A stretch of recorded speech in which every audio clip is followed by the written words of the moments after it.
Nandito tayo ngayon sa Agila ng Bayan, boses sa Malitang Pilipino, arangkada sa balita, road news. Baka gusto mo munang imbitahan ang ating mga kababayan na lumahok para sa suporta sa LGBT. Ito yung tatawag na Pride Month, no?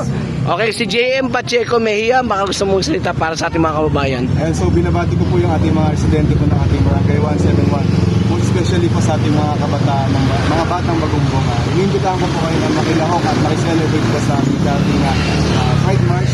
4 p.m. po dito po ang meet up sa Petron sa May Saranay. Then after po ng ating Pride March, magkakaroon po tayo ng Miss Gay pangkalawakan sa ating barangay naman po. 6 p.m. onwards po. Magkakasiyahan po tayo.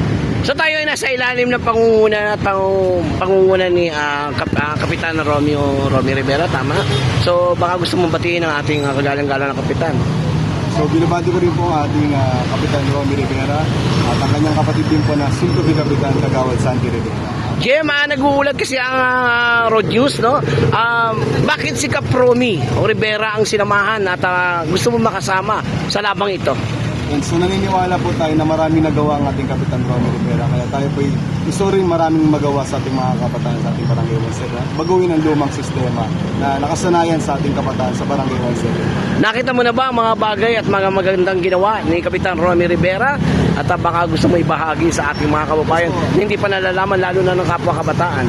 Ayan, so sa mga hindi po nakakaalam sa nagawa ng ating buting Kapitang Romy Rivera, marami po siya nagawa, especially sa ating Saranay. Napaliwanag ang ating Saranay at nagkaroon tayo ng mga establishment, malaking establishment ng SM, True Gold, at mga iba pa po. At mas dumaming opportunity ng ating mga kababayan sa Barangay 171 dahil sa ating Kapitang Romy Rivera. Okay, ngayon po nag-uulat ang Agila ng Bayan, boses ng Malitang Pilipino, arangkada sa balita, road news. Ngayon ay June 21, 2026 at ngayon nasa kalagitnaan po tayo at kakabaan ng Saranay Road dito sa may Petron, Saranay. At inaanyayahan kayo ni JM Pacheco Mejia na sa mga nais sumama sa ikatlong lahi.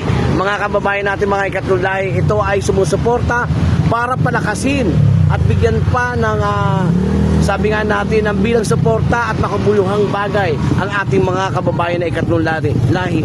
Magandang hapon po muli at nag-uulat. Agila ng Bayan, boses na Malitang Pilipino. God bless you all po.